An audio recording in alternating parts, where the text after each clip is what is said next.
E o primeiro de nossa lista é uma criatura que você jamais esperaria. Uma fera assustadora, o maior inseto que já existiu.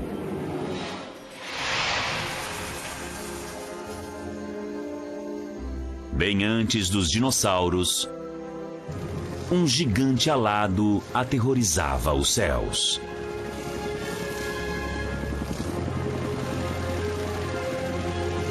Voando a mais de 30 km por hora e com mandíbulas que poderiam fazer répteis pequenos em pedaços, seu nome comum é libélula gigante.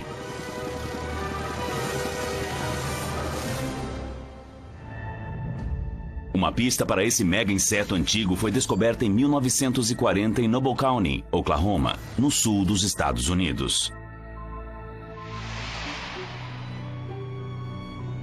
Hoje, cabe ao especialista em insetos Brian Farrell a tarefa de cuidar dessa pista. Um fóssil frágil de 275 milhões de anos. Este é um fóssil espetacular. Este fóssil é a maior asa de inseto já descoberta. Para se ter uma ideia do quanto este inseto era grande, esta é uma libélula moderna gigante. Em comparação, é cerca de 1/5 do tamanho, no máximo, desta meganeura. Através desta única asa, já fica claro o tamanho gigantesco da libélula gigante.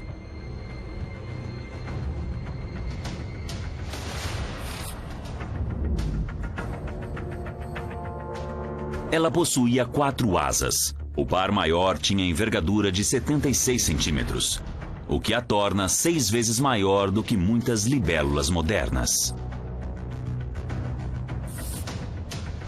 Se vivesse nesta época, ela seria comparada a um falcão e teria a envergadura do braço de um homem de 1,80 m.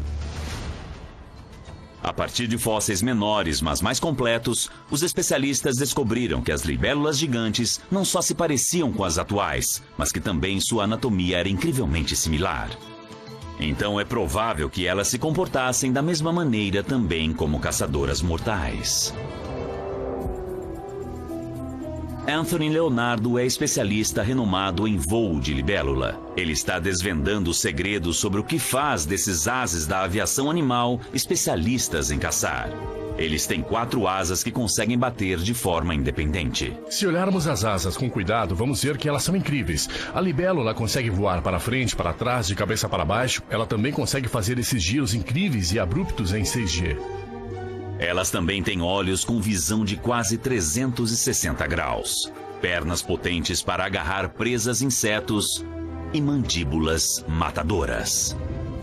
Elas têm essas mandíbulas enormes, uma espécie de esmagadores que rapidamente cortam e retalham toda a presa em pedacinhos que ela depois engole. Mas como foi que a libélula gigante ficou tão grande? E por que as libélulas atuais são tão menores?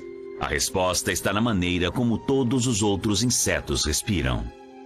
Os insetos não têm pulmões. Na parte externa do corpo da libélula existem aberturas chamadas espiráculos, que são pequenos buracos que se abrem e se fecham. E eles têm pequenas bombas que puxam ar para dentro do corpo e depois o sopram para fora.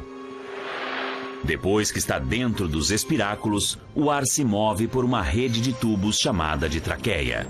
Desta maneira, o oxigênio é levado diretamente para cada célula do corpo. O problema é que existem tantos tubos que sobra pouco espaço para os músculos. E é isso que impede que as libélulas atuais fiquem maiores. Então, como foi que elas atingiram o tamanho monstruoso da libélula gigante?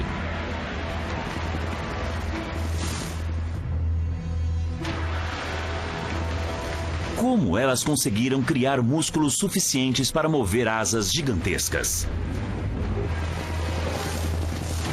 Um paleobiólogo da Midwestern University, John Madden Brooks, acredita que ele tem a resposta. Ele está fazendo experiências para descobrir os segredos sobre o que torna um inseto maior.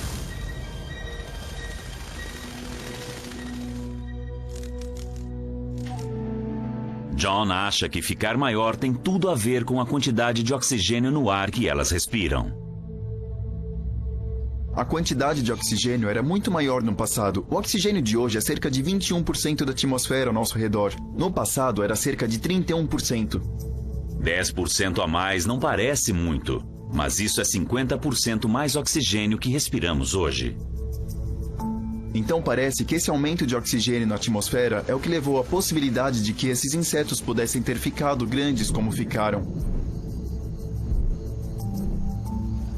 Para investigar isso, John decidiu fazer algo radical: mudar o oxigênio que esses insetos respiram. Primeiro, ele pegou baratas e as criou em níveis de oxigênio bem menores do que temos hoje. Nesta câmara superior, temos baratas criadas em níveis baixos de oxigênio, cerca de 12%. E agora vejam o tamanho desses indivíduos. Elas podem parecer grandes, mas na verdade são pequenas para a espécie. John então criou outras baratas em nível de oxigênio do passado. Comparativamente, as baratas criadas aqui embaixo estão sendo criadas em um nível de oxigênio de cerca de 31%. E podemos ver agora como esses indivíduos são grandes, muito maiores do que aqueles criados em níveis menores de oxigênio. E isso fica muito claro quando comparamos os dois animais. Os resultados são claros e impressionantes. Mais oxigênio significa que os insetos podem ter um sistema respiratório interno menor. Com certeza, podemos dizer que conforme o oxigênio aumenta, isso permite que o animal desenvolva mais coisas dentro do seu corpo. E assim ele pode ter mais músculos e pode se tornar um desses predadores muito grandes e cruéis que com certeza existiam há 300 milhões de anos. Se estivéssemos vivos para testemunhar isso, a visão de uma libélula gigante teria sido assustadora.